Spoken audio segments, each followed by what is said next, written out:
Yo, party people in the place to be. What's good? It's Uncle Freezy here. Welcome to the New York Mets Lounge.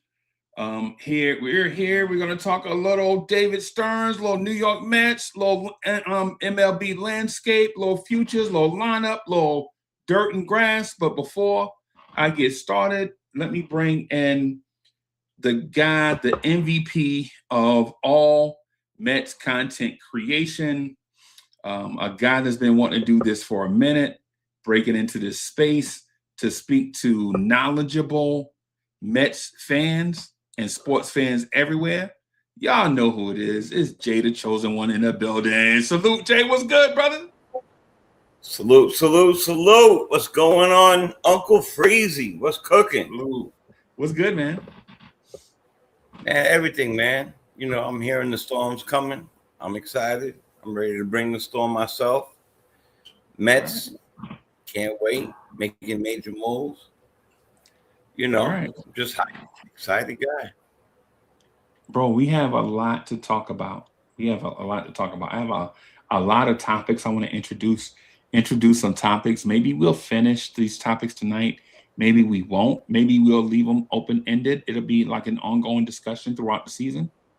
But before we get to those, I want to ask you this. Based on what you've seen this offseason and based on what has occurred last year, right? Are the Bo Bichette and Luis Robert moves signs of a long-term vision or another short-term window gamble? Did the Mets finally pick a direction?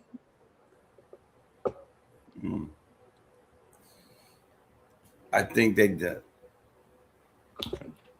That's a good question. And I believe that they finally picked a direction that they're going in, though I don't think they're done picking that direction.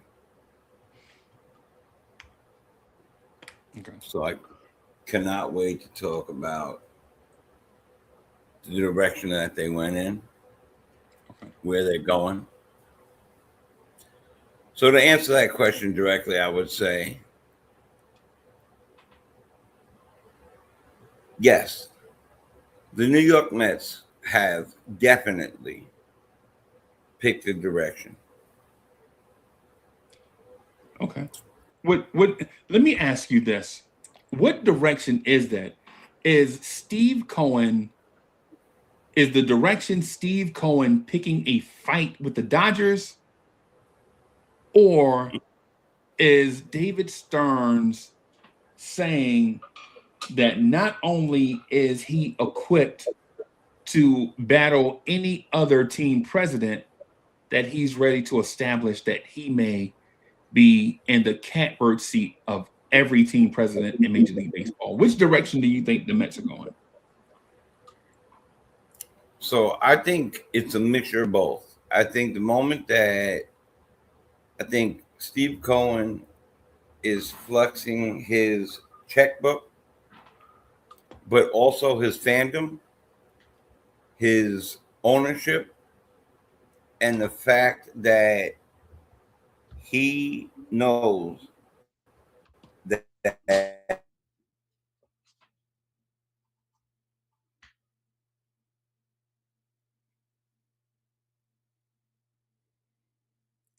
JJ in the building, salute.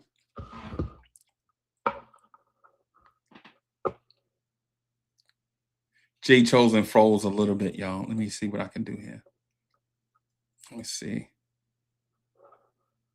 Yeah, Jay froze a little bit. All right. So what I'll do while Jay unfreezes is I'll speak to that a little bit until Jay gets back. JJ in the building. Salute my guys, Uncle Freezy and Jay Chosen. And whenever Cohen loses, there's my guy. I don't know. I don't know if it's the weather or I have no idea, but it's the internet, brother. We're good here. Yeah, it's the internet. Things are going to happen, bro. It's unpredictable. So we didn't hear your answer to the question. Okay, so the mixture of both Steve Cohen flexing the fact that he is the richest owner in baseball, that he is also a fan, that he is not a fan of teams that, like a thief in the night, come and take the guy that they already thought that they signed and yank it out from under him. Steve Cohen is a definite, what did you just say to me? Type of owner. Right. Oh, you think you could do that to me? Watch this type of owner. And if you're a Met fan, you should be very excited about that. Is he biting off more than he can chew by challenging the Dodgers? Absolutely not.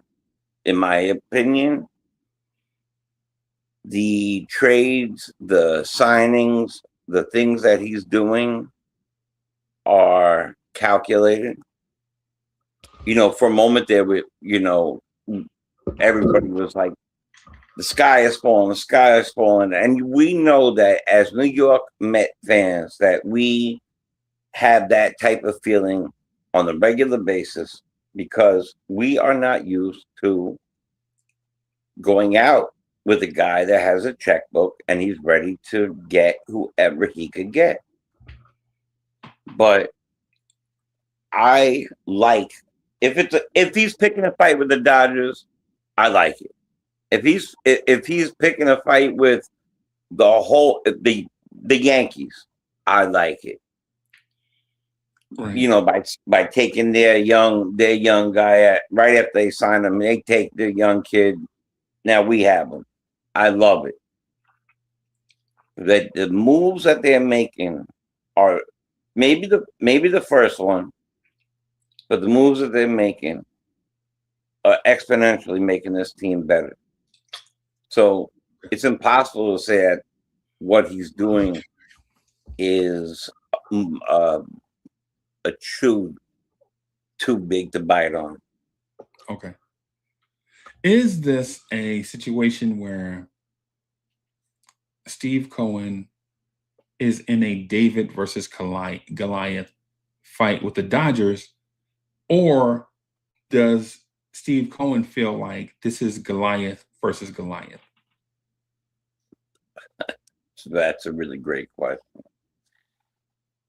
So Steve Cohen is Goliath. Now it's obvious to a duck that there's a couple different types of Goliaths. There are, Goliaths that are loud and aggressive and physical, demonstrative, and there's other ones that are quiet, slowly building things up, kind of smiling at you from a distance, maybe giving you, the finger and then running away. That type of Goliath. I think our Goliath is a chess playing, walk right up in your face and say, that's the move you're gonna make? Watch what I do. Interesting. Because on the surface, Steve Cohen is a Goliath in business that is looking to become a Goliath in Major League Baseball. But so far, he is a small fry in the MLB landscape with big upside and potential. Right? Like, right. Steve Cohen legit is the shepherd boy with the slingshot. But he doesn't know he's the shepherd boy with the slingshot. I think he believes he may be Goliath. Interesting. So You're So saying, my question yeah. to you is, what does Steve Cohen have to do in order for this to appear to be a Goliath versus Goliath fight on the grand MLB landscape? Does he have to win championships? Well, so there's a final answer, that's winning the World Series, right? That's a final answer. But then there's the beginning answer, and that's building the right team around the right people to win that World Series. Wait. Before you go any further, do you mean infrastructure or on the grass and dirt?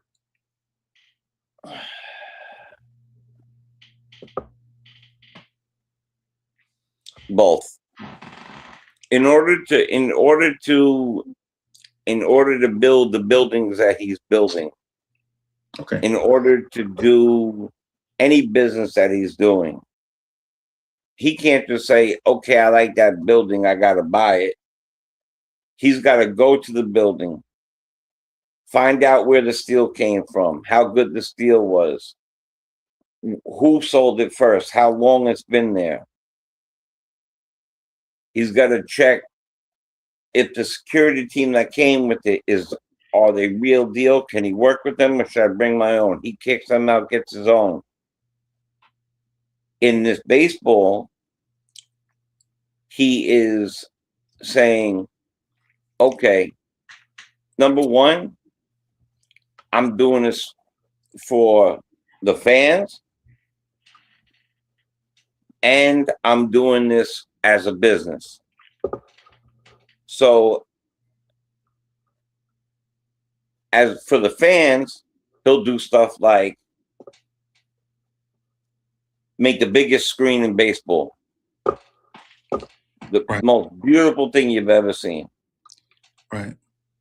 Add wonderful restaurants. There is nonstop between each inning something fun to do and consistent entertainment in Citi Field. Not to mention the fact that he has built Citi Field up more, right? Redone it, and that's what you do when you're in business. You make things better. You don't make them just better because you look for why. And I believe that he is a very methodical, money-spending thinker. Right. That'd be my answer for that. As far as the grass and the dirt. And the dirt. Yeah. Yeah.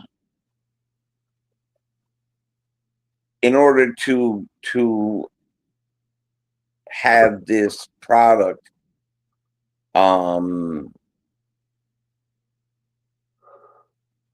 not only speak for it speaks for him.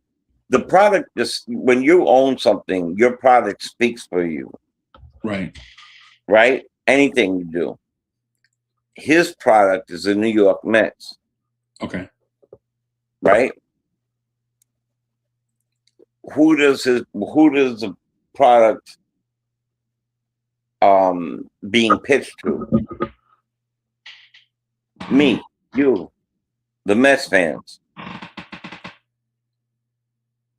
He's watching not only the Dodgers, I promise you that. He's watching the Phillies. He's watching who re-signed Schwarber. We can't forget that. He's watching the past Mets. He's watching tape. And I really believe that it's him, not he may have it, and also you comprise a team of people around you. That's your business side, the suits, and then you comprise a team that goes out there and wins the World Series that you're looking for. And I really think that we are on our way right this second. Like right now, I'm sitting here telling you that what we just did, and I say we because any good fan, you're part of it, right? And I hope everybody feels like that. I don't know anybody that loves a team that never says we, like they're on it. Like I'm the starting shortstop or something. So the fact of the matter is that the moves that were just made,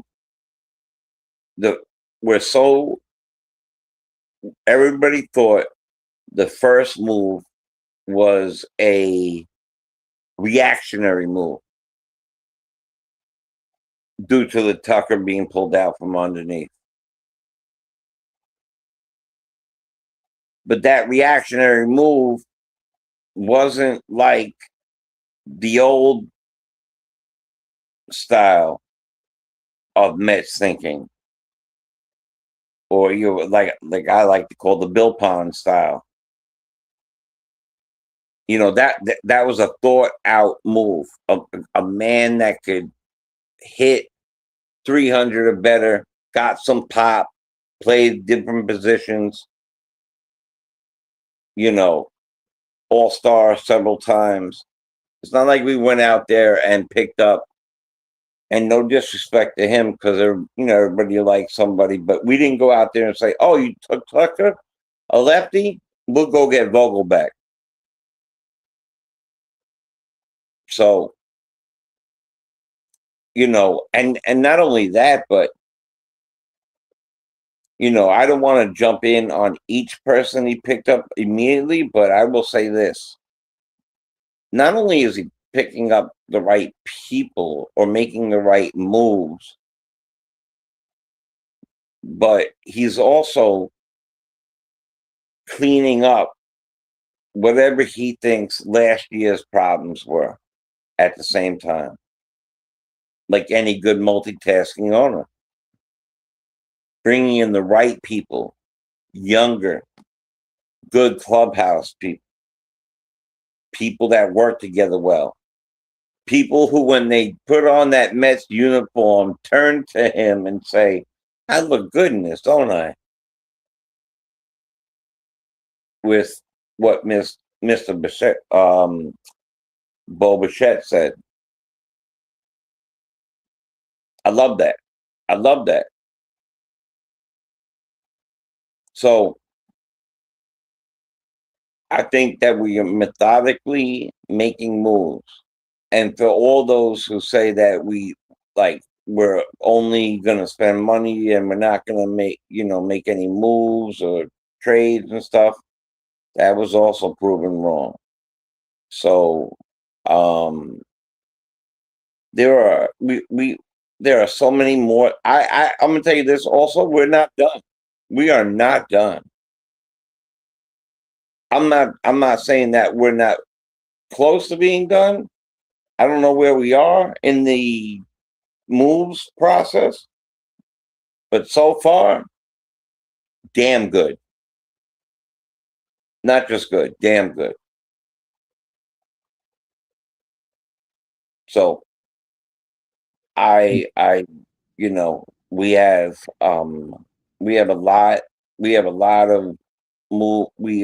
of things to talk about. There might be a couple of spaces to fill, but I do believe that all that will be answered and solidified, and I think very quickly.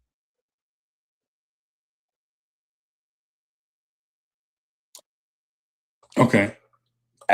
So what I'm hearing is not only is infrastructure important, right? Building a solid foundation for the future is important, but the right now, based off of what I'm hearing, is the right now is just as important as the future.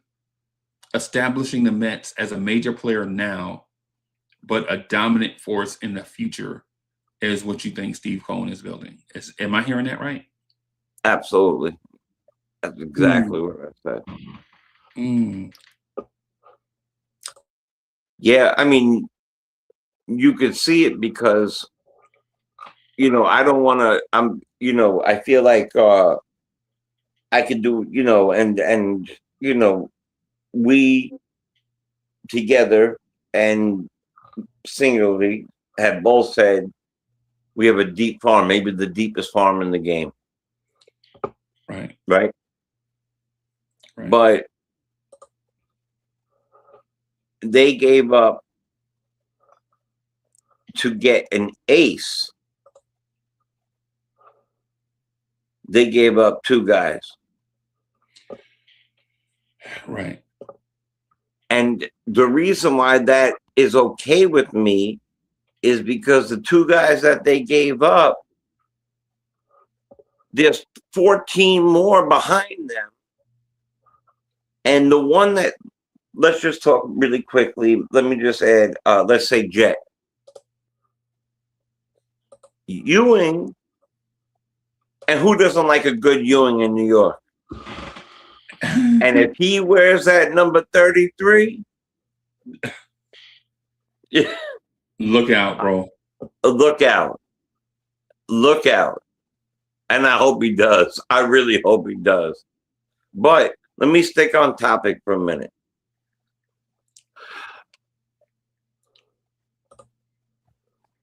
Let me know if this is better or not. Is that good? You all right with that? Bro, you perfect. All right. It's not about us. It's not about us. It's about the viewers, bro. I believe the viewers believe you're cooking right now, bro. It's about the chat and the viewers. I think they think you're cooking right now, bro. And if you think Jay the Chosen One is cooking right now, hit that thumbs up button. Subscribe to the channel. Well, I love the chat and I love the viewers. You know that.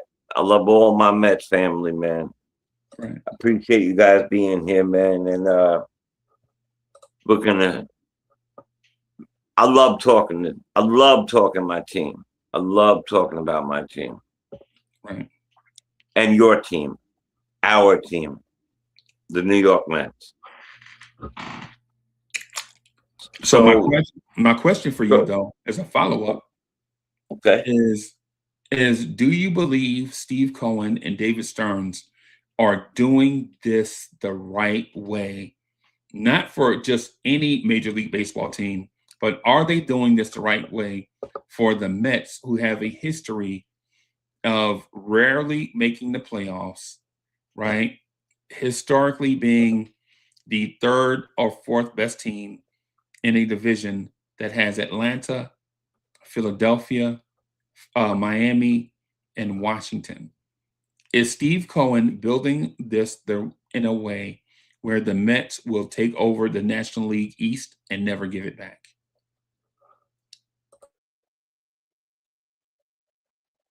Absolutely. And let me just say something, sidebar. Nothing I respond to tonight is my fan dumb speaking at all. I want to give you what I believe is factual, actual truth on what I'm saying. Because just to finish off what I was saying, when you give up a Jet and you've been working on this young man recently has been said to be spotted with Simeon and Beatty working on their craft, and you've been working on this young man, but he is a smaller stature guy, and you have a Ewing in the background, and he does similar things, and you start making trade after trade after trade. It makes these young men expendable, and because we are so deep in the farm and so deep in the checkbook. I mean, right now it might be, since I was 10 years old, the most exciting time in my life. There's no doubt about that. Ewing had made Jet expendable. No doubt about it. Okay. All right. Right. I understand that's a separate topic, right? This right here, though, the Steve Cohen, David Stearns point, though, is this: are they building this the right way? Right. The reason why I ask you this question is not because of it's an interesting question to discuss, but the Mets didn't make the playoffs last year, Right. with a humongous payroll. Yeah. Right. And since Steve Cohen has been here, the Mets have been up and down. Right. Right. If he's doing this the right way, where do you start with adding a level of consistency to a team that wants to win and has trouble winning?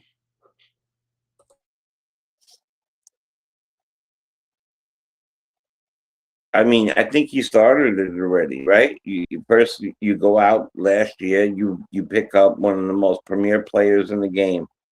Right now, our average age on our team, I couldn't give you the exact numbers off the top of my head, but I believe they're in the lower to mid 20s for the average age of our team.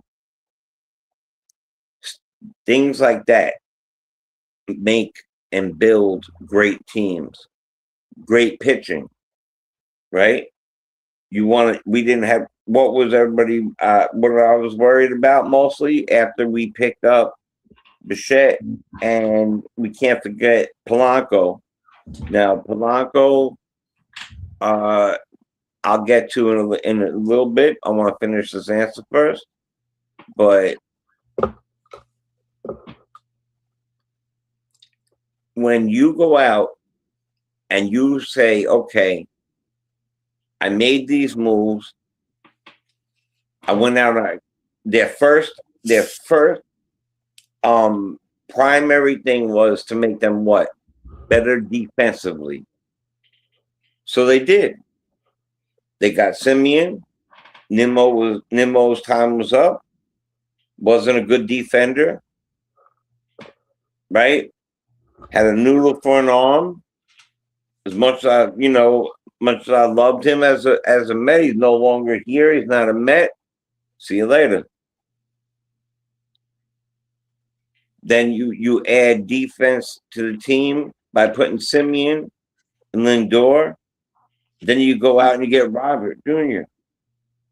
Your whole middle now is all defense. Straight defense. And with Lindor's range and Simeon being a Gold Glover, Gold Glove caliber, right? yeah. Well, he's a prior Gold Glover, right? Because Nico Horner has that locked down for the next 5 years, bro. But you understand what you mean, though. Yeah, no doubt. Listen, is Simeon getting older? No doubt about it. Would I like, personally, if I could make another trade for a pitcher and sign a Nico and maybe put Simeon in the trade for a pitcher, I would do it. For many factors, age factor, defense factor, the speed, the things he's already proven they've done. I do that. I mean, we got to take a look at the press conferences. Who got a press conference? Bo Bichette. Bo Bichette, right. That's it. But we got Polanco and we got Simeon but that's it. And Vidal Brujan, we have and him Vidal, as right. the Acuna replacement. But Right. let me so I'm looking at this from the opposite side of the table. Okay. Right? Throw it at me. And so, Chet, I'm looking at this from the opposite side of the table, not because I don't believe what Jay, the chosen one, has said, because I agree, right? But I do think there are additives and subtractors to the equation that impact the equation in a way that goes beyond Steve Cohen's pocketbook, right? Now, the thing is, the thing is, since Cohen has been here, I never believed that talent was the major issue, right? Even though the 2024 year with Swaggy broke out and the second baseman, I forget his name, OMG guy, Jose Iglesias. Jose. Yeah. Yeah. Like my belief has been during the season, the Mets are too streaky during the regular season. During the 162, the Mets get into these hot streaks and cold streaks that either deep six their season or have them look like the World Series favorites. Right? Okay. But the consistency overall has been an issue since Buck has been here. Right? Who are the Mets from month to month? Right? There are always your March, April, May Mets, right? Start off the season slow. June gets here, they get scorching hot. Right? Your March, April, May Mets that come out scorching hot, hit a slump, and can't find their way out of it. Last year, I think I saw a number, and I don't know how true it is. And when I mention it, it may be off in facts, but it's not off in sentiment. Okay. The Mets started off last season looking like a team that can challenge. Like the Mets started off the season looking like the 24 Mets into 25. And then after a certain point, they were the worst team in baseball. Right? Now, with that, is there a way where is there a means where Cohen and David Stearns can fix the streaky Mets and turn them into a consistent, dominant team that can overcome injuries and slumps and maintain their championship value? Can Steve Cohen's pocketbook stop the Mets from having these weird streaks in the end season? Can his pocketbook change that? Right. Well, yes. First of all, we have to get more durable players. We have to get our clubhouse. What do you call that? The guys who check on your shoulders and your training staff. Yeah, the training staff. Make sure he gets the best in the business, right? We need the best in the business for that training staff. Right. And that's all part of the suits, right? That's all part of the other things I'm talking about. Though they're also part of the grass and the dirt because they are working with the grass and the dirt. They're the middle part. Just as important. Right. Just as important as having like the guy I met last year, who was the bullpen coach. So bullpen coach has only 2 or 3 things to do.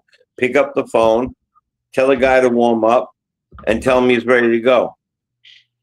But that's not all he does. On game day. On game day. But that's not all he does. Right.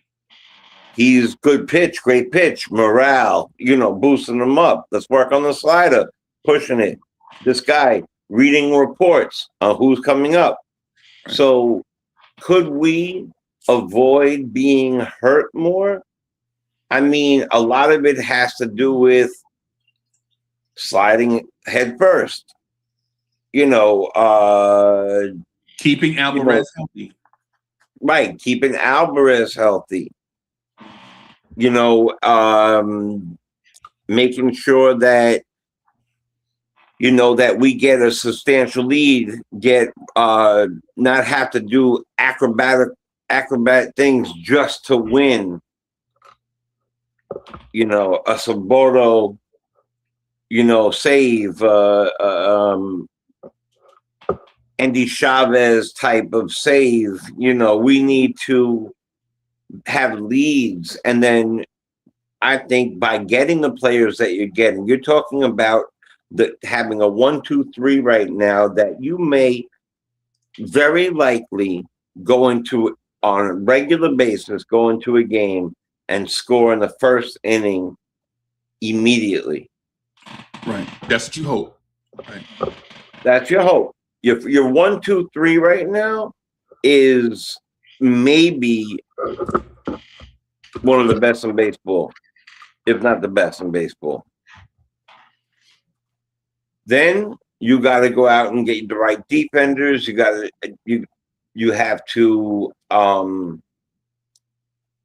have the appropriate people working on. They have to be, the bench guys have to be attentive. They have to be ready. They have to come in sometimes and play. People need proper rest. People don't need to, like they used to play 162 games, or some people do still, but some people need a day off. Now, not on the day I go to the game, but sometimes they need a day off. So yes, I think you do research. Has this pitcher had Tommy John? Has this pitcher had a rotator cuff issue? Has this hitter had any hip issues, leg issues, lat issues? Right. All those things go into that. We were ready to spend $50 million on a man who just came off of an injury. I think we were saved, in my opinion. $50 million.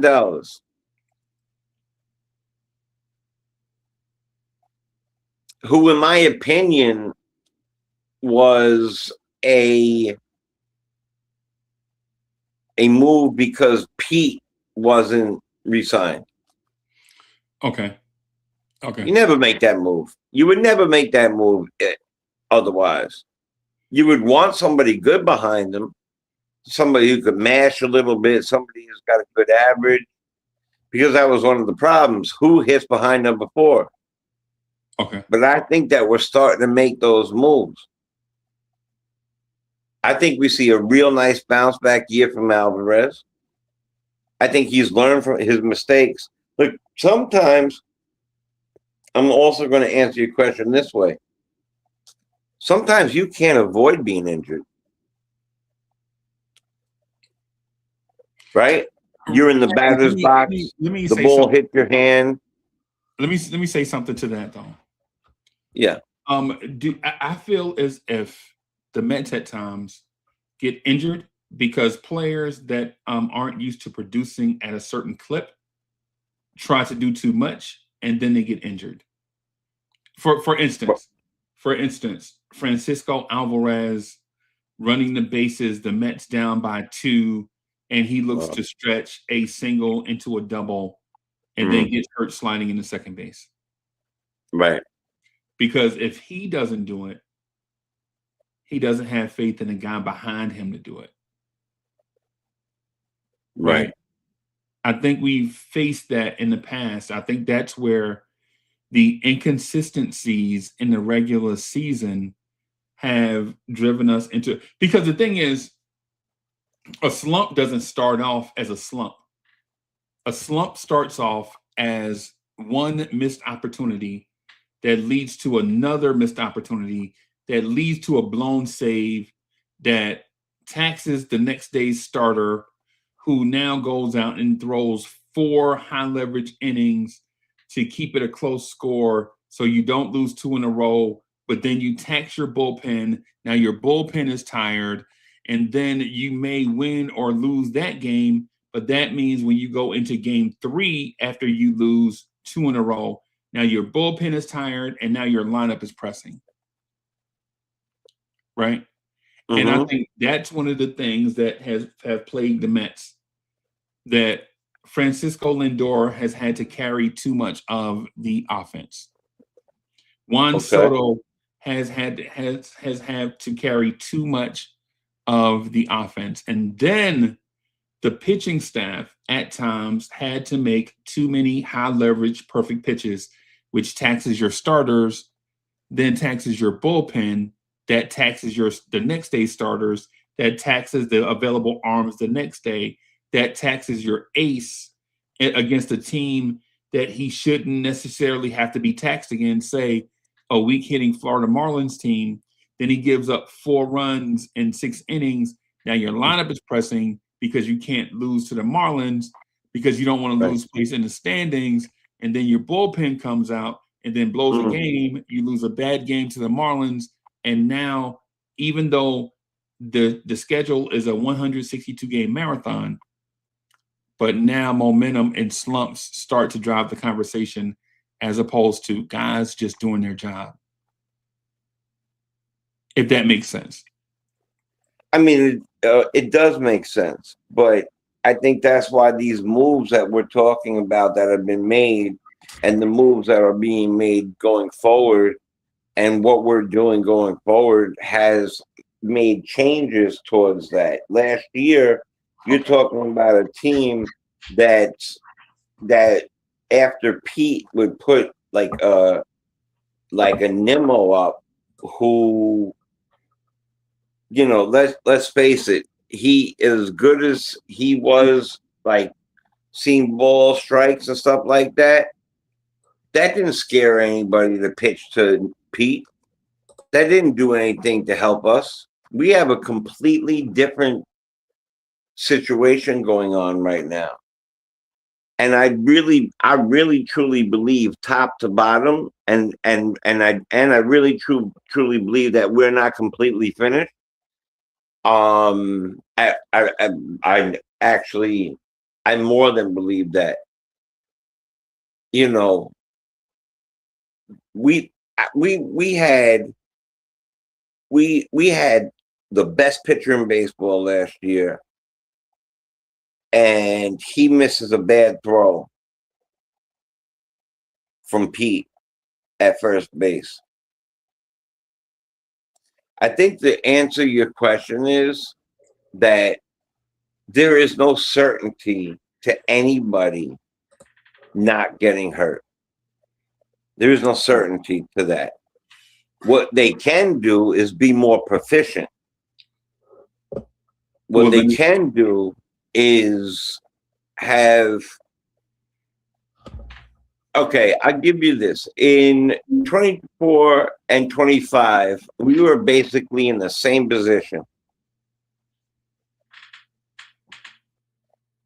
But which team was like, did you have more faith in going in? It's going to sound weird. I had more faith in the 25 team because on the surface, it appeared that we had more talent because you added Juan Soto to your lineup.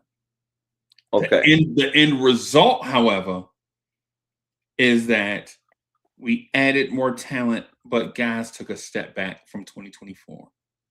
Mark Vientos, your pitching, they all seem to take steps back. All right. I'm going to tell you the reason why I think... on the surface, it feels that way. Now, the raw data may say otherwise, right? Yep. I'm listening.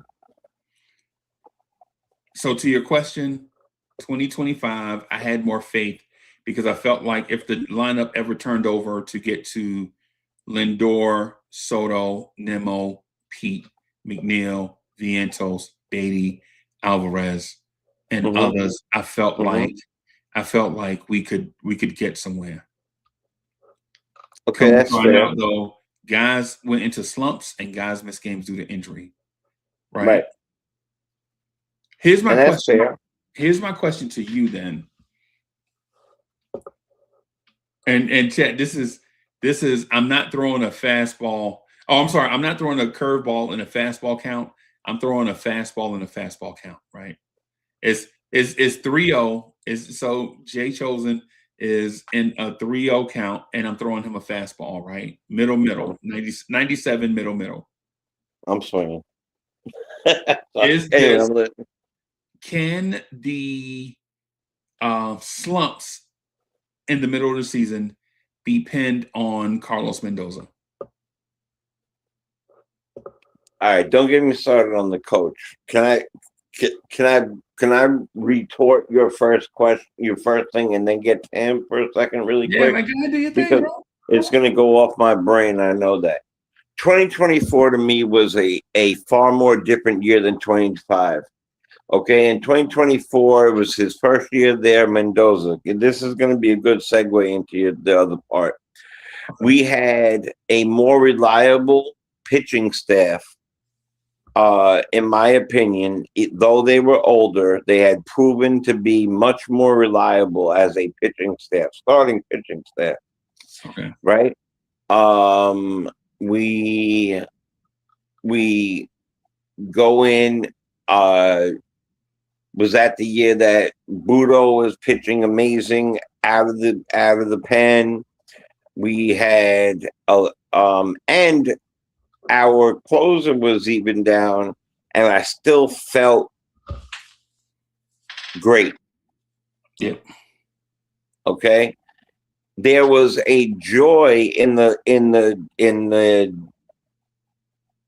dugout, the OMG, the singing, the dancing, the team camaraderie, the love of the game, the brotherhood. To me, you can't quantify what that does for a team.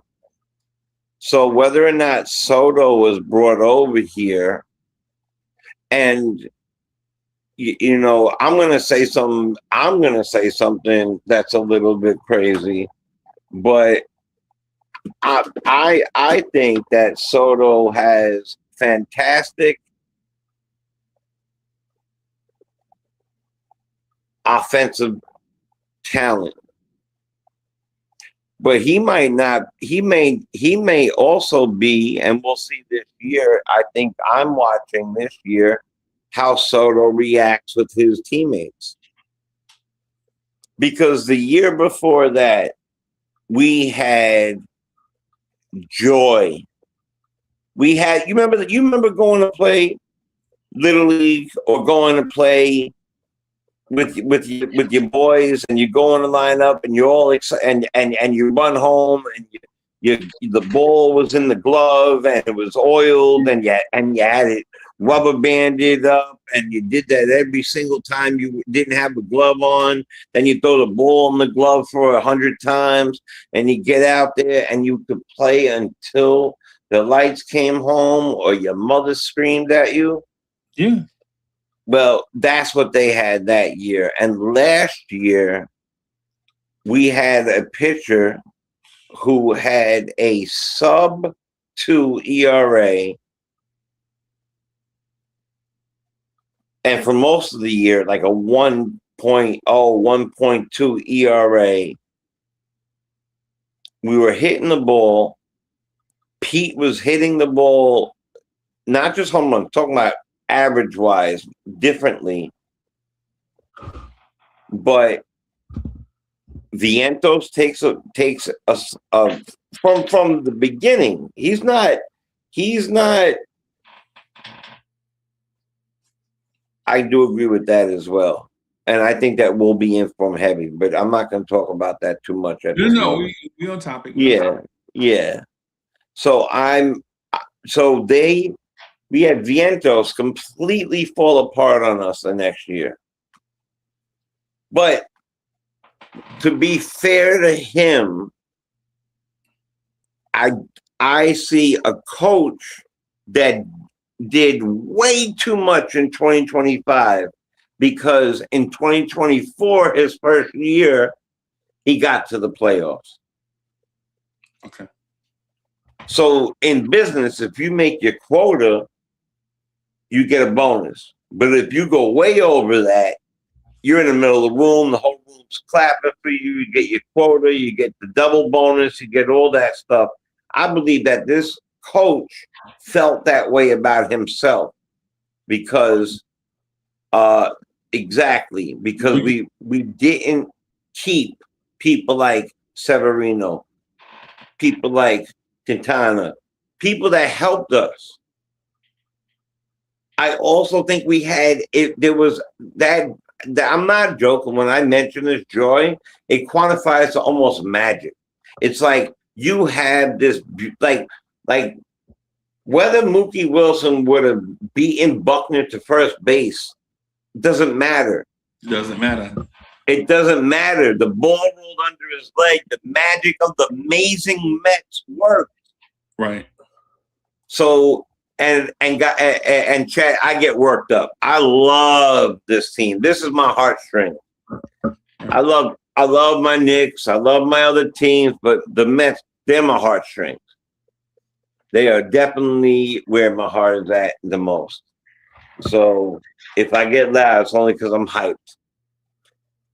So I think that this manager goes into this next year and he feels like he could do no wrong and starts doing wrong. Like Vientos doesn't start out good. So now you start playing the third base game. Let me try Beatty then. He's not doing good. Or maybe we'll try Ronnie now. He's not, he'll do good. Maybe we'll see Acuna. And where does Jeff McNeil fit in?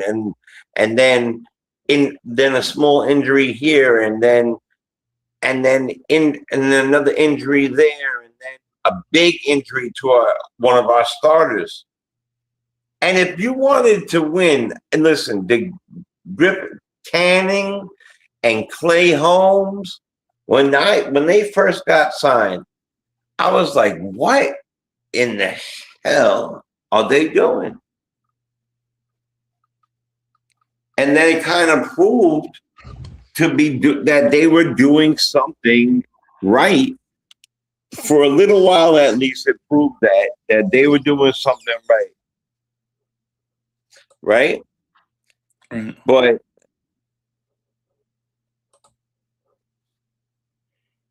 one goes down. Manaea's hurt. So between an injury bug and overcoaching, not giving Vientos a fair shot, not having the same joy in the clubhouse, that's what led to all that. And I really believe that if you went to 2024 and you're 2 games away from going to the World Series, you go out the next year and you do what we're doing right now, should have been done last year. Let me put a rock in your shoe. Right. Is that what I'm feeling? I want to put a rock in your shoe in a little bit. A little bit, because I want to see I want to introduce a different perspective. Okay. While you're doing that, I'm looking for the scorecard. I wanted something to prove to show you. But go ahead. I'm listening. So here is where I think the falling down came at. Okay. The offense struggled in spurts because the Mets, I think Mendoza wasn't a strong enough leader. I think there were too many cooks in the kitchen. Right. But here's the thing about me saying that. Right. I believe having 2 or 3 batting coaches or whatever they were, I think destroyed the confidence of the young hitters. Right. Right. Having 2 guys with different philosophies in your ear. Here's your 2-strike approach. Here's what this pitcher likes to do. Right. This is what you do with runners on first and second. Right. This is what this pitcher throws. His best pitch is the pitch that you like to hit, but in certain counts, we don't want you to swing at it. We just want you to take that pitch to get him into a more amenable count so that you can do damage when he has to throw you a predictable pitch. Right? Okay. All these things that are basic human stuff. Like when a problem arises and you have one person on one side and another person on another side, both are saying different things. You know what you do best and are the most comfortable doing. But if you're listening to both at the same time, does it not neutralize what you do best? Absolutely. Listen, having too many cooks in the kitchen, period, is a horrible thing. That's why it's called that. Right. Right? And That's why it's those called guys that. are gone, and the Mets promoted the AAA batting coach because he was teaching these young guys how to hit. Like these guys thrived with the AAA pitching coach, and now he is the franchise pitching coach. Right. And and you know what? Imagine what these other two guys who are, by the way, specialists. They're specialists. I love that word. You're a specialist. Boy, were they special. Yeah. They came in and helped them get worse. Well, let me tell you something. The guy down in AAA knows exactly what he's talking about. Just like Richardson knew exactly how to coach first base. Right. Right. And by the way, big loss for us. But, I don't, we're talking about one thing right now. Huge. Right. I think what gets you to a certain place, you have to use your natural instinct to continue to do what got you to that place. Now, if you're a 19-year-old and you're a 20-year-old, let's say you're Reyes and you come up or you're right, and you're starting to have a rough time with your swing. If somebody comes in and says, "Hey, man, I see. Let's sit down, and look at this tape. You see what you're doing with your foot right there?" I think that's perfectly fine. To me, I have no problem with that. Okay. But if you're in the game and imagine that you could, you have hit, I don't know, 30 home runs before, got 100 RBIs, hit 330 before, and you right now are 1 for 26. And two specialists come to you at the same time, and one saying, "Look, man, you got to dig your toe back, man. You got to lean on your back foot," and the other guy is saying, "Yeah, maybe that, but maybe I also think lift your right elbow." And then you're walking up to the plate and you're going, "Was I supposed to lift my right knee and dip my left elbow and lift my earlobe? And was I supposed to dance a little?" Like, it made no sense. You don't have to overdo it. There's such things as too many chefs in the kitchen. There's such things as overcoaching. And our manager last year overmanaged. Okay. By a lot, especially with our pitching. Heavily on our pitching. Okay. And pinch hitting. Okay. Definitely. Right. Okay. Right? If that makes sense, what I'm saying. That makes a lot of sense in my mind. Yeah. That makes a lot of sense in my mind. But I think we talk, as Mets fans, I think we talk less about that and more about bringing in more talent. Like we speak, I think you alluded to it when you mentioned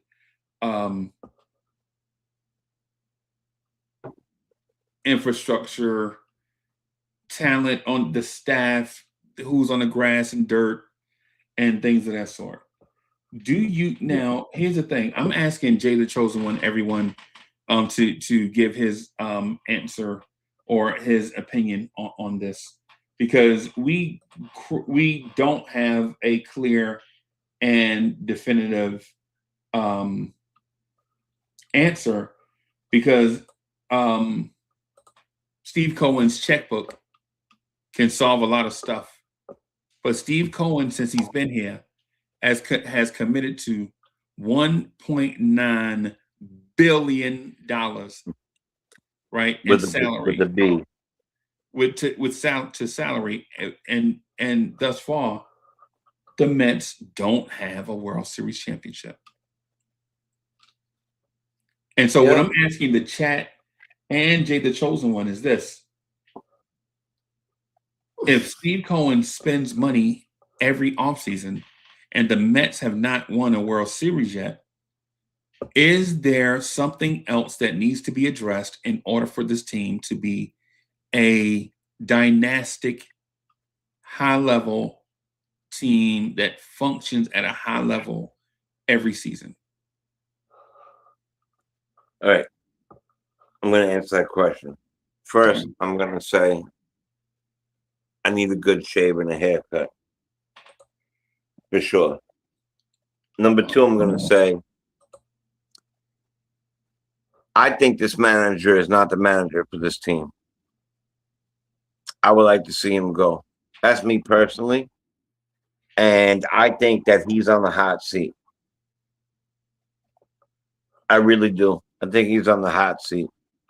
In order for you to do good, you need to be led. In order for you to be a leader, you need to follow a leader. If anybody knows that, in order to be the best leader you could be, the best person you could be, it takes what? It takes practice. It takes following somebody who's done it before. I don't think that this guy, I'm not a big fan of Mendoza and what he's doing. He is what I call a mad mingler. Okay. He involves himself in way too much. Now, let's do two scenarios real quick on that answer. One is he stays here, and despite him, we do better. We win the World Series despite him, because I don't think because of him, unless he makes major changes. And folks, chat, we all know this. We've made mistakes in our lives. We've done things in our lives, and either the maturity in us or the growth in us, hopefully, and that doesn't necessarily mean age. Maturity is a moment in time and then a series of moments that follow. Hopefully that this man, first-time manager, he's a first-time manager, figures out, okay, I overdid it because in 24 I got super hyped, and in 25 I overdid it, and he learns from it. I'm a Mets fan. I'm rooting for him. I don't want to lose 20 games so he can get fired. Who wants that? Not me. So, number one, the answer is the manager has to do a better job managing. Now, number two is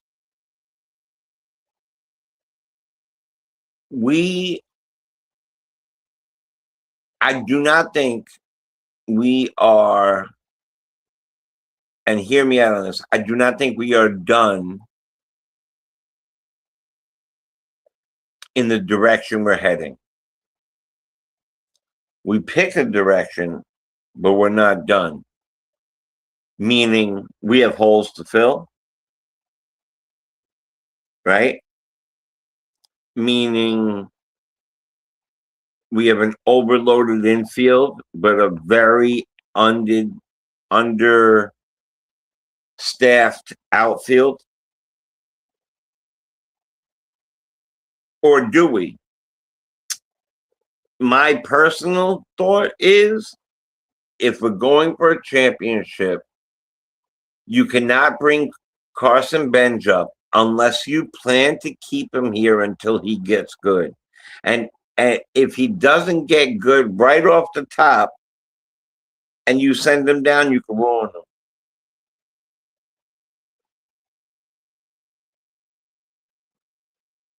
So you went out and got a Gold Glove caliber center fielder. Now you need a Gold Glove caliber right fielder. And I said right fielder on purpose. Soto needs to move over to left field. And you need, in my opinion, you could have two types of first baseman. You could have the 35 home run hitting, 240 average, just prototypical cleanup hitter, right? Or you could have a 20, 25, just like everybody in our lineup is going to hit about 20 home runs, 25 home runs. You have one guy who might hit 40 and another guy who's going to hit over 30. But 1, 2, 3, 4 of these guys, 2 of these guys have hit 40 plus home runs. Simeon's done it twice. You've got 4 guys who've hit 30 home runs. So it could be done, right? And you need a breakout year from Alvarez behind the plate at the bat, which I really believe is going to happen. Because I believe that Alvarez is saying to himself, I have 2 hurt hands. I have a guy behind me that throws people out at one of the highest clips in baseball, though he can't hit the rock. They believe in me. They haven't got rid of me. I need to show them. And he has raw power, Alvarez. So they got to go. So the manager has to get better. That checkbook has to open. And in my opinion, it's either down to 2 people.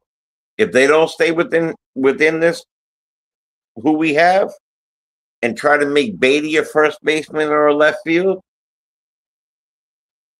I was thinking if they stay with who they have, then they only need to go get an outfielder. And I would try, get ready for it, I would try Bo Bichette at first base. Bo Bichette played shortstop all his life. That means at one point he had range. He can't throw the ball really good. He doesn't have the same range anymore. And at first base, you don't need the range anymore like that. You keep Polanco, who played most of life at second base. And then you could keep Beatty at third, Simeon at second. And then you either bring up bench or you go and get yourself an outfielder. Somebody please tell me if I'm crazy thinking that that's a possibility for Bo Bichette to do. I can't hear you. So let me do this though, because we were talking about the batting coaches, like because we were talking about too many chefs in the kitchen. So I just want to bring it back to that just a little bit, right? Because I understand where you're going, right? Okay. All right, but here's the thing that I would like to ask you, right? It's a totally different question, right? It's a brand new Okay. it's a brand new coaching. I mean, a brand new question tree. Okay, I'm listening to you. All right.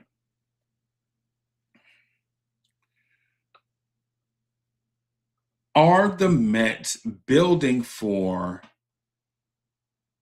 October, or are they building for a 162 game marathon? So say that in a way, if you don't mind, that or let me say it in a way I think I heard. Are they building for the playoffs, or are they building to just get by in the season? No, not That's why I wanted. All right, so can you repeat? Hear me out. Hear me out completely, though. Okay, good. Are they building a champion? I'm talking about champagne and ski goggles. I don't care nothing about the playoffs. Right? A bunch of teams make the playoffs every year, but you don't feel like they have a shot. Right? Okay. Are they building to sustain in the regular season, or are they looking to build a champion right now in this moment? Yes. Yes. I think that their objective, let me see which yes I'm talking about. I think their objective right now is to build the best team they possibly can and try to go out there to compete for a championship and win said championship to be the champion.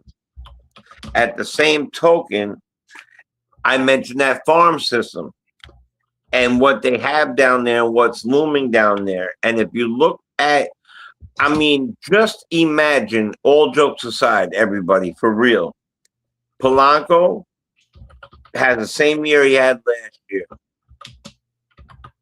Maybe Lewis Robert Jr.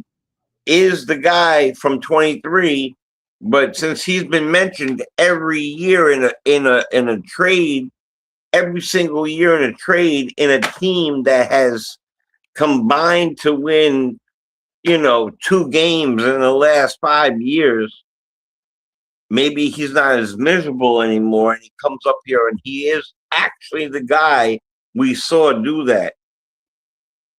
The moment he gets his first home run, the standing ovation, the diving catch. What if we have a Beatty that gets 20, had 17 in a year where he was coming back and forth, or maybe he's good for 25. Maybe the guy at second base who's hit tons of home runs and drove in a lot of runs catches fire. Alvarez catches fire. Soto hits better than ever. Lindor, same thing. Our pitchers. And let me tell you about that really quickly. We didn't just get a throw in. We have 2 pitchers, and they both could start. We have a wealth now of starting pitching, which leads me to believe that we are not done. So yes, we are building to win a championship. At the same token, I will do a little rock in your shoe and say, we're building a championship knowing there may be a looming strike ahead of us. I'm confused. So while they're doing that, I'm confused by that.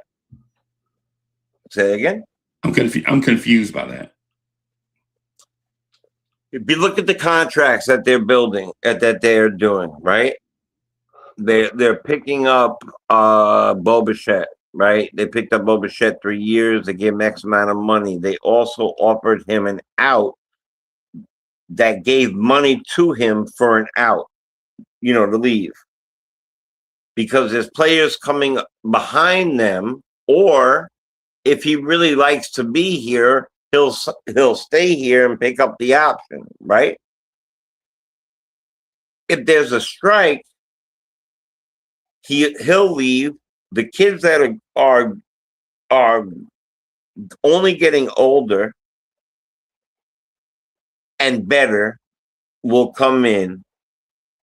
So our contracts that we're giving out, we're picking up people. The only person that is kind of an outlier in this one is well, let me just finish with the hitters. So we're picking up contracts with hitters that have options and things that we could pick up on or let go of, and I think a lot of that depends on what will or will not happen next year. And to me, that's also a very smart business move, right? Really smart business move.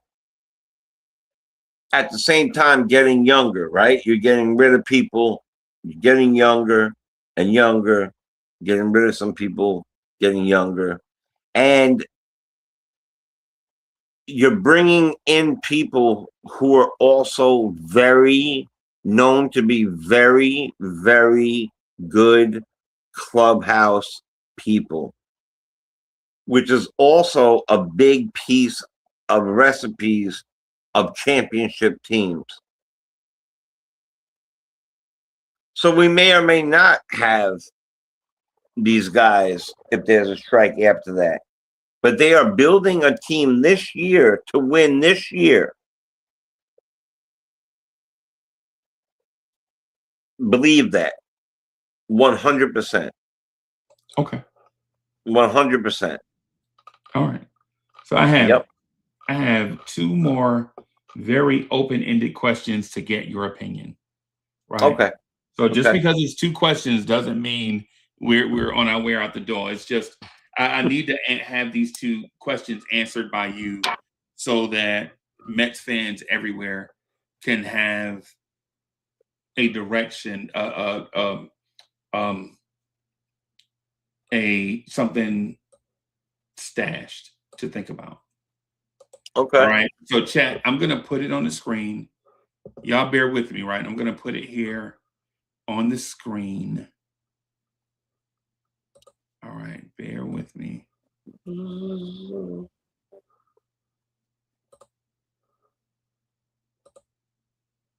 where did it go? Where my Mets fans at? Where my Mets fans at? There's the question that I want to ask. What still needs to be fixed before opening day gets here?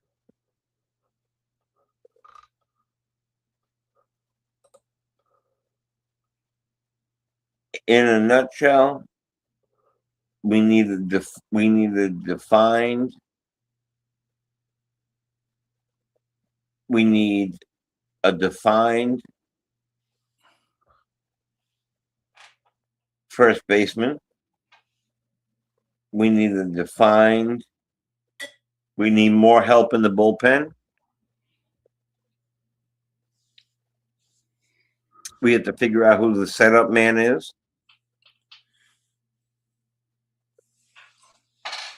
I would not go after Skubal. I would not lose the farm for Skubal this year. I would wait until next year. Hey, stop right there. Stop right there. All right. Because you just mentioned the conflict, right?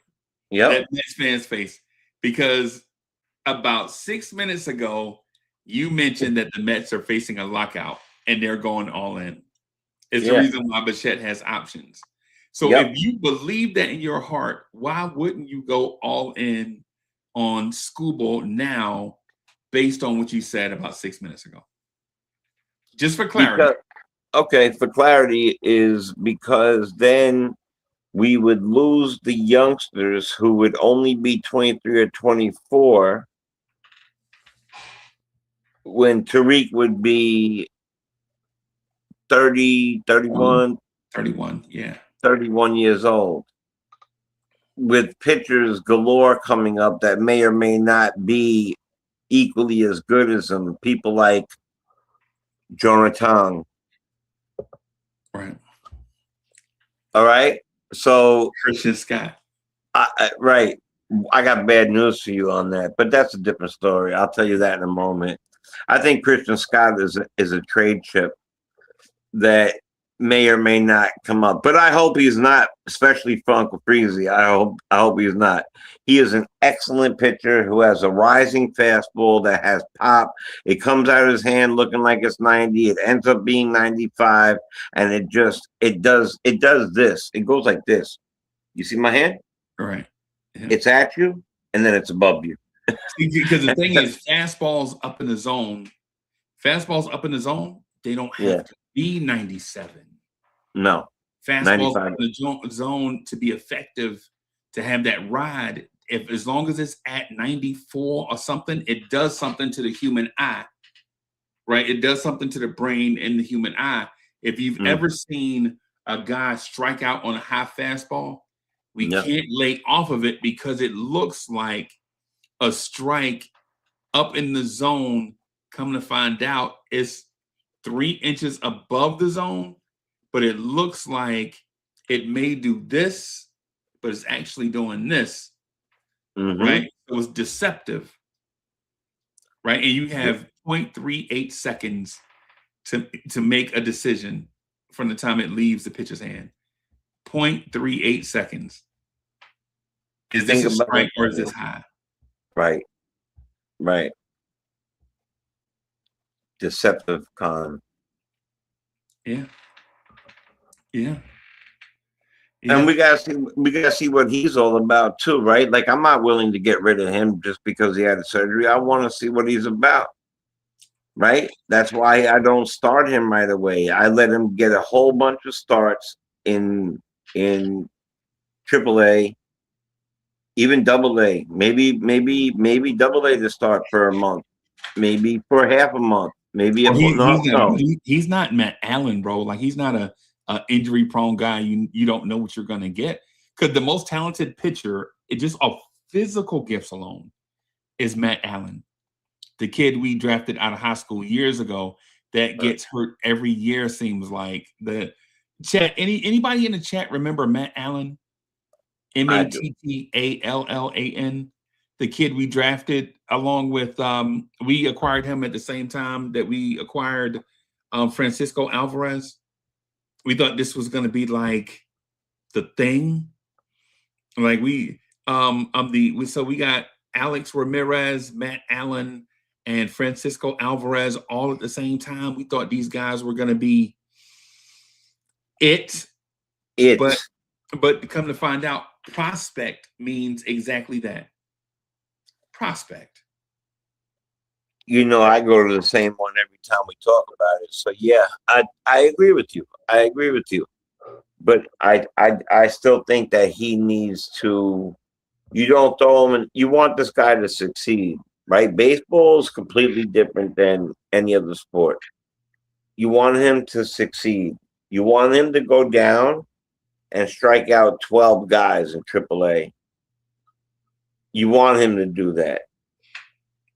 Or when you have a 4-run lead going into the 6th inning and you don't want to use your setup guys, you bring Christian Scott out of the bullpen, right? But what does that do for him in the future? That gets him acclimated to major league pitching again, right? I hear you. That keeps him in the major leagues where he can get the best coaching and access to top-notch major league resources. He gets the best doctors. He doesn't get the AAA doctors, right? He gets the best manager in the organization. He doesn't get the AAA manager, right? Well, the AAA manager is better. Yeah, or he gets to sleep in great hotels, recovery, all that stuff is different when you're in the major leagues compared to AAA. Like, you don't go to second-rate hotels in the major leagues. You go top-notch. Yeah. Sick. Yeah. That's why you want to make the major leagues, because you get the best of everything. You play in front of bigger crowds and you get paid more money. Right. So, right. Money, much more money. Right. Yeah. But guess when we're gonna find that out? But to the point though, here's the point that I wanted to ask you. If the Mets have all those needs that you just mentioned, right? Yeah. Then why are we so excited about the Mets being a championship contender? Because we are not done. What was your first question? This right down the screen.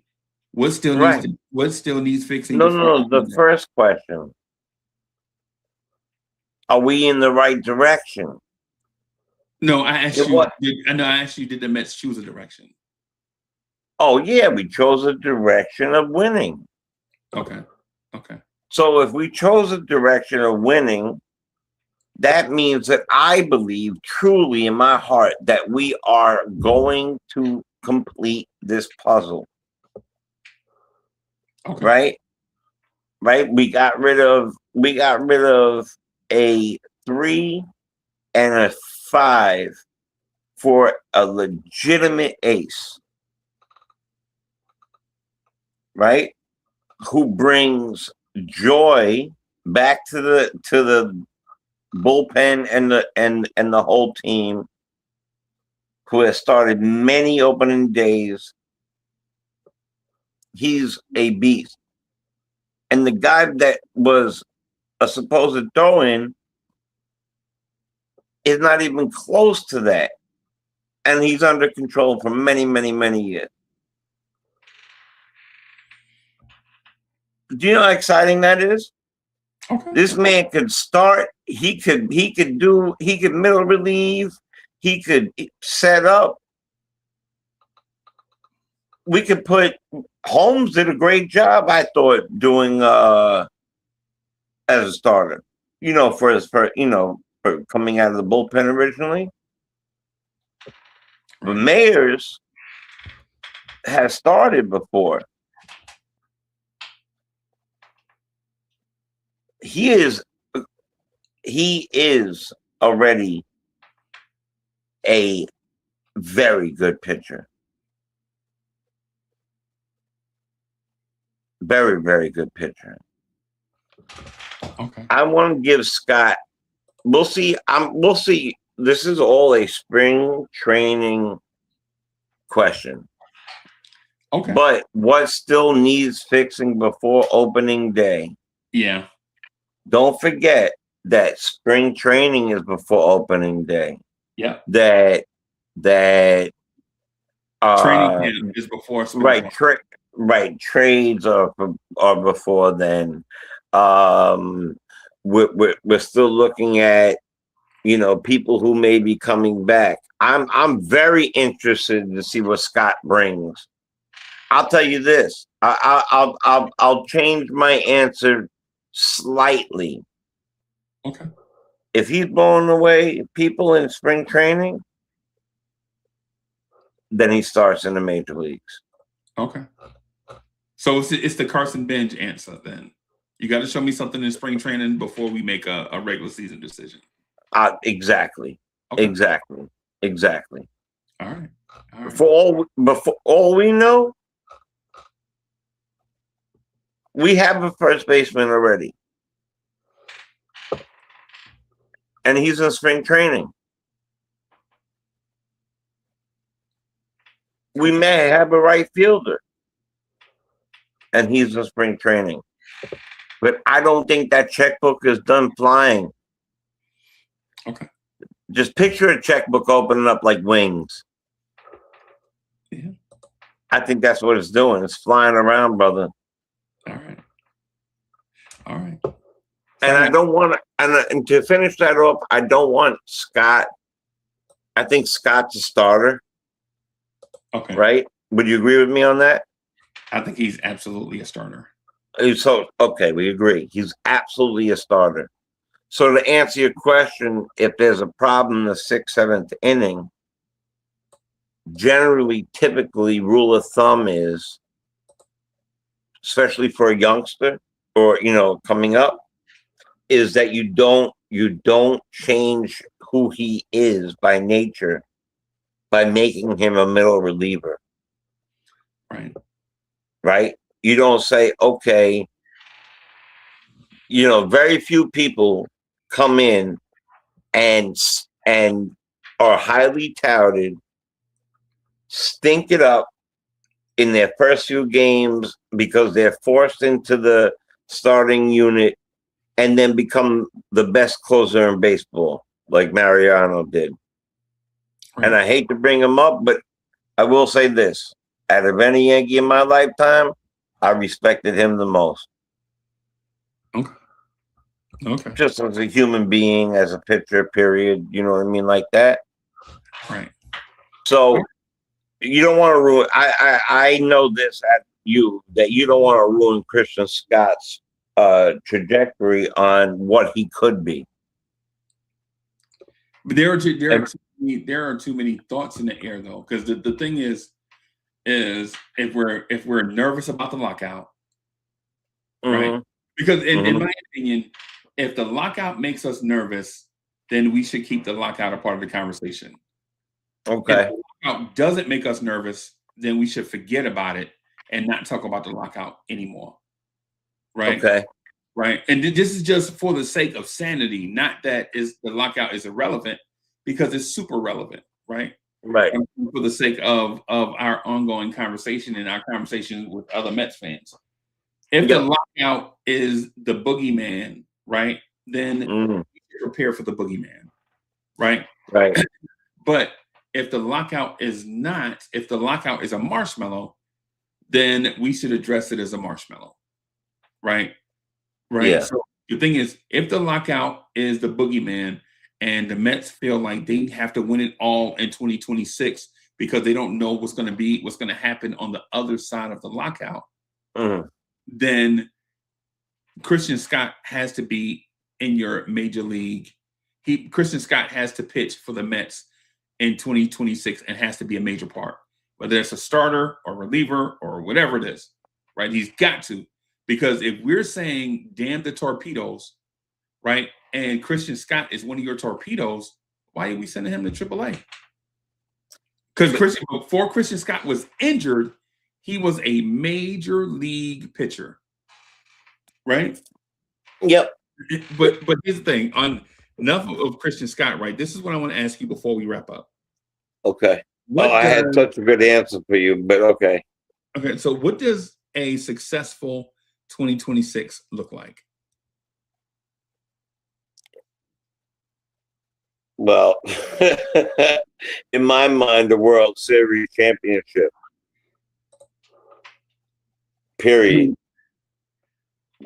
End the conversation. End the conversation. A World Series championship. And also, let me add to that, not teeter-tottering there, not getting there on the very last day with the ball in our court, not having to rely on a Christian Scott start with the Lindor home run.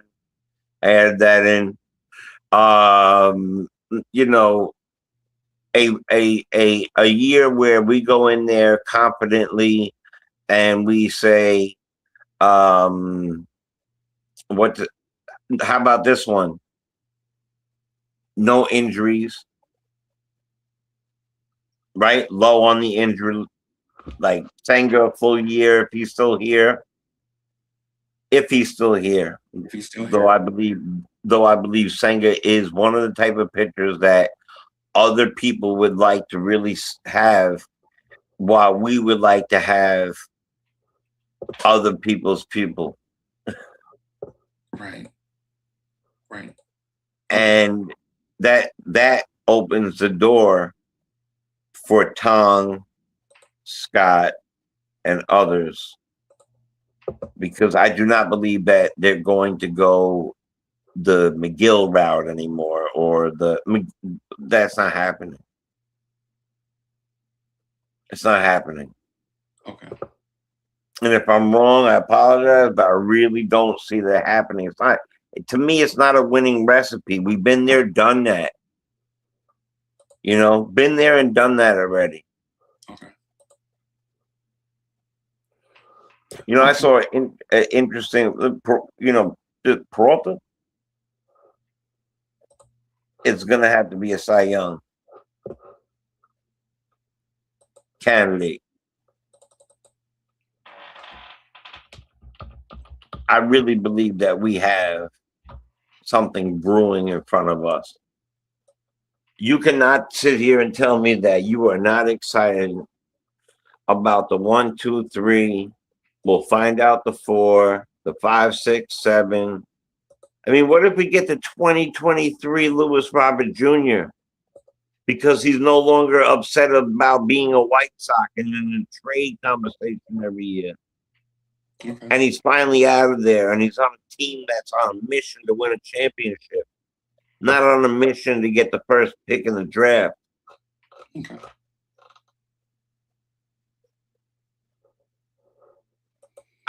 I really believe that this year is going to be a better version of 2024. Okay. Okay. I really do. So your expectation is well, you think a World Series championship is what success looks like in 2026 for the Mets. Yes, 100%. Okay. All right. Would I be disappointed if we went as far as? Well, I'll tell you this. Anybody who says to you, to me, it's finals, or to me, it's, the World Series, lose or win or lose.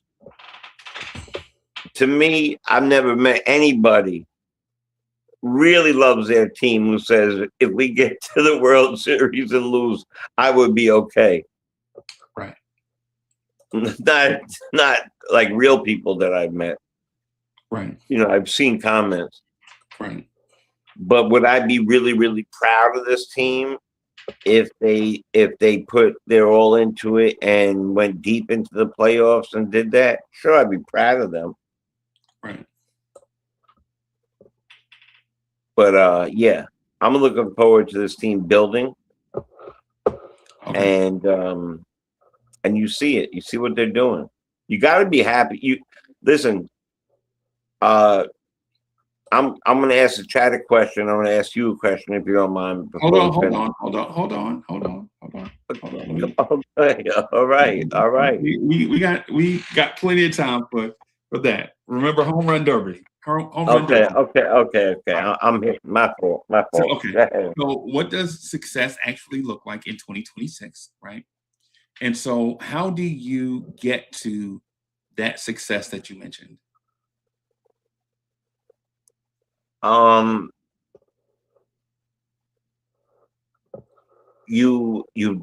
think that you solidify your starting five, you make moves, you got to trade some. Definitely have to make some trades. Hopefully with some of the starting pitching that we have to better our starting pitching.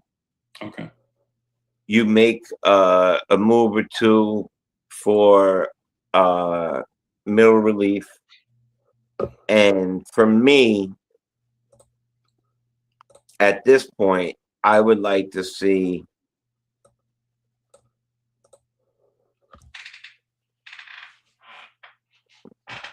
I would like Beatty to stay here.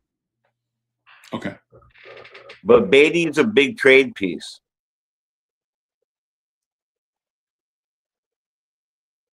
And I'm not super confident on the glove of Bichette, and Simeon's getting a bit old, but I am confident with their hitting, very. So we have to figure out who's a DH and who may be part of a trade or who could play third. Okay. So you got to tinker with the lineup. You may have to go get yourself a boomstick in a trade. That guy will be most likely your corner outfielder or your first base. Okay. And then you mess around with the starting lineup and the starting pitching, starting with Peralta. I'm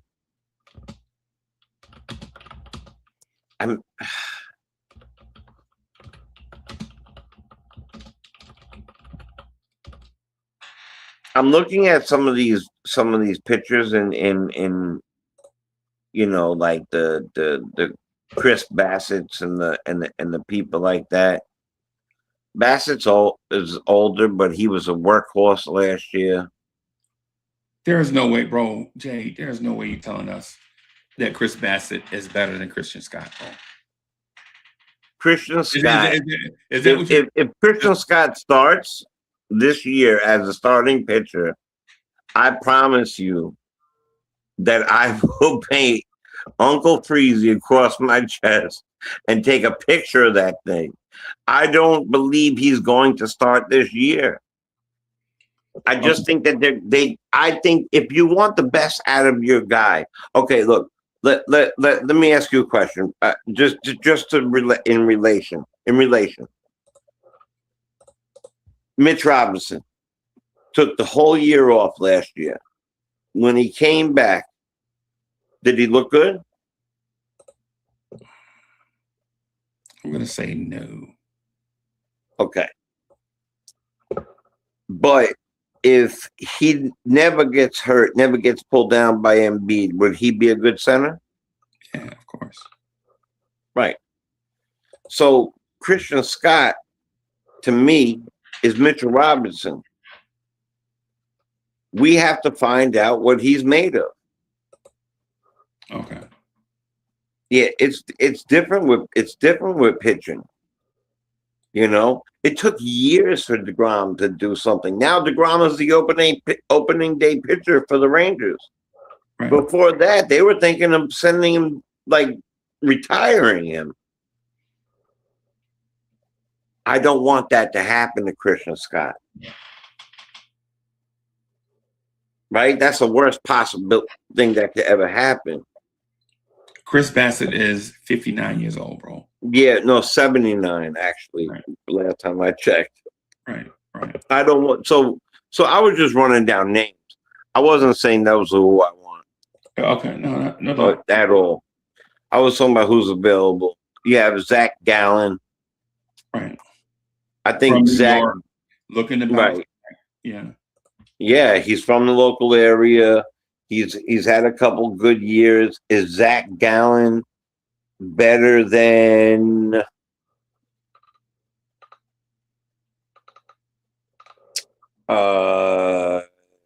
Shomania? Yeah, I think he is. Is he better than? You're not going to lose Shomania, though. You already have him on a contract. You have him on a large contract. I'll tell you what. You want to see what magic looks like? You want to see what real magic looks like? Put a couple of people like Shomania or somebody else in a trade that will get a strong outfielder, and let Cohen say, "I'll eat half the rest of this contract, or half of it. I'll eat half the contract. There, you take him as your fifth starter. We're going to use Christian Scott in June. And until June, you start this Mayer kid that we just picked up in the fifth hole. And then when Christian Scott's ready, you use Christian Scott. The guy from Milwaukee. Yeah, that second kid is no slouch. Right. You know, and no slouch at all. He may not be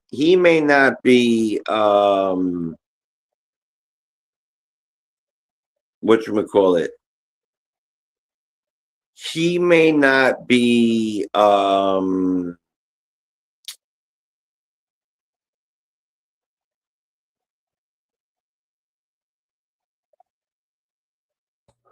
super ready, okay, but he will eventually be ready. And if he is everything that he's supposed to be,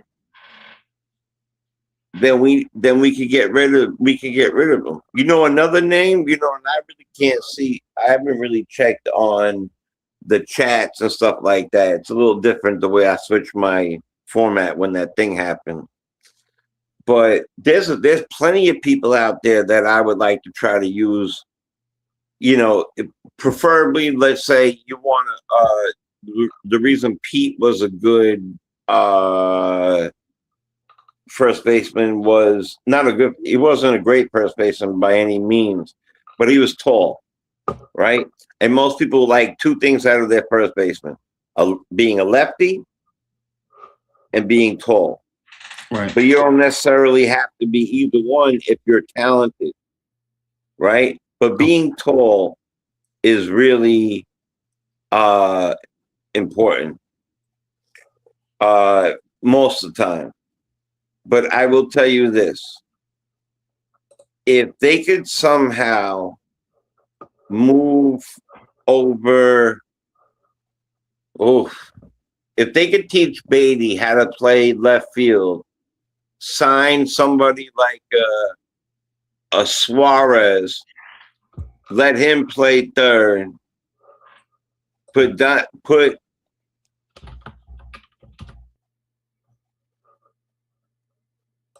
you're gonna have to get rid of one of the guys, Simeon, and you're not getting rid of Bichette. He's younger. He hits 300 and change.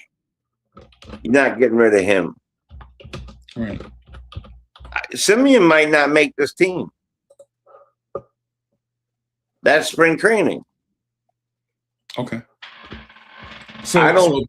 So basically, what you're You might saying go about- out and get an Reeves. I love a Reeves. You know what I'm talking about? Yeah.